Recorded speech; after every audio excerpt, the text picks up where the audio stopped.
Domingo 22 del tiempo ordinario, que en su ciclo B proclama un evangelio que se ha tomado del capítulo séptimo de San Marcos. En él se recoge una parte de ese choque, de esas diatribas mantuvo Jesús con fariseos y con letrados. En concreto, en el evangelio de hoy, Jesús llega a decir a aquellos judíos, pues posiblemente la palabra más fuerte que se le podía decir a un judío: el culto que dan a Dios está vacío. En concreto, estas palabras Jesús las dice en el contexto de una profecía de Isaías, que Jesús mismo cita. Este pueblo me honra con los labios, pero su corazón está lejos de mí. El culto que me dan está vacío, porque la doctrina que enseñan son preceptos humanos. Y por otra parte, en la segunda lectura de la liturgia de hoy, que es del capítulo primero de la carta de Santiago, en el último versículo se nos ilumina cómo debe de ser la religiosidad auténtica.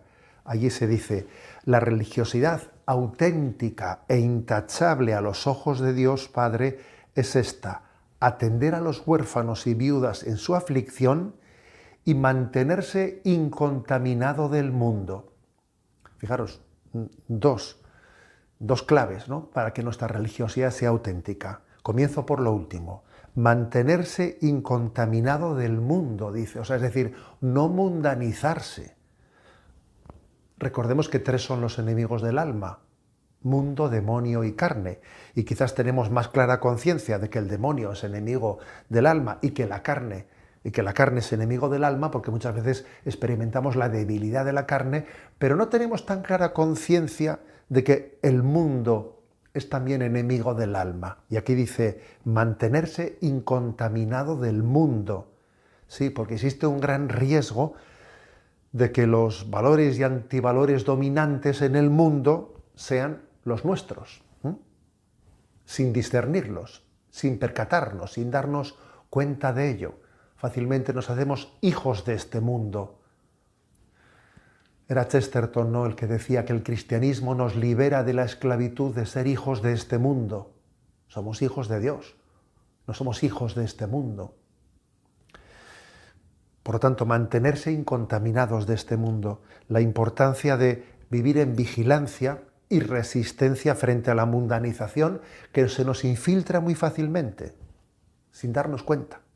Y para ello tenemos que estar continuamente en esa vigilancia, contrastando nuestro pensamiento, nuestros criterios, nuestra sensibilidad con la revelación de Dios.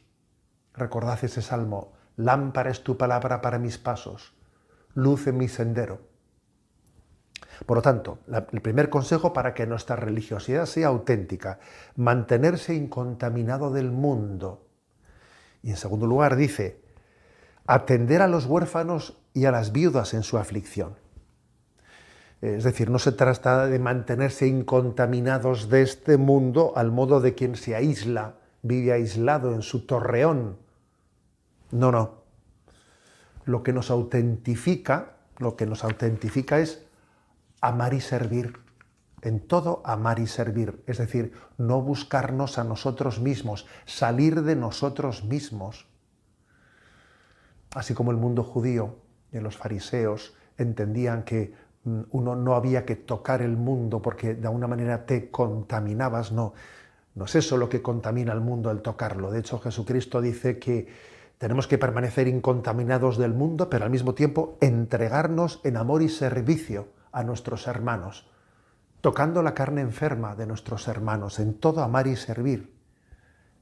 Todo lo que no sea concretado en la caridad y en la misericordia no es auténtico.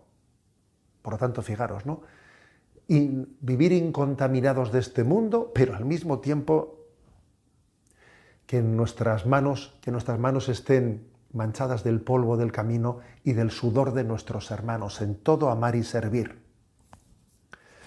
Repito, la religiosidad auténtica a los ojos de Dios: atender a los huérfanos y viudas en su aflicción y mantenerse incontaminados de este mundo. Y entonces volvamos al reproche de Jesús, que decía: vuestro culto está vacío, os aferráis a tradiciones, a leyes humanas.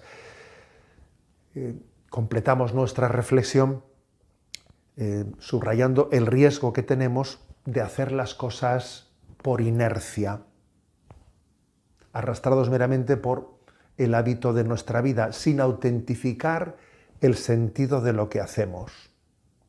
Por ejemplo, ¿por qué voy a la Eucaristía? ¿Por qué celebro los sacramentos? ¿Por qué he salido de casa? ¿Las cosas las hago por costumbre o experimentando la llamada de Dios?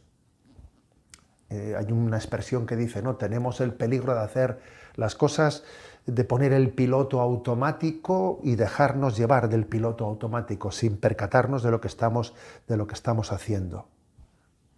Estamos llamados, por lo tanto, a vivir las cosas en autenticidad, a huir de la rutina, a profundizar siempre entre lo que llevamos entre manos. Descubrir el nuevo significado, la nueva perspectiva, hacer las cosas con mayor ilusión, renovar todo lo que hacemos y descubrir que cuando las cosas son hechas por el don de Dios, por la gracia de Dios, siempre son renovadas y nuevas, ¿no? Por eso esa frase de vuestro culto está vacío. Y estos son los 3 grandes consejos de la religiosidad auténtica que agrada a Dios. Primero, no mundanizarnos. Segundo, en todo amar y servir a los heridos y a los olvidados que nos rodean. Y tercero, redescubrir el sentido de nuestras prácticas y tradiciones, revivirlas para que sean vivas a los ojos de Dios. La bendición de Dios Todopoderoso, Padre, Hijo y Espíritu Santo, descienda sobre vosotros.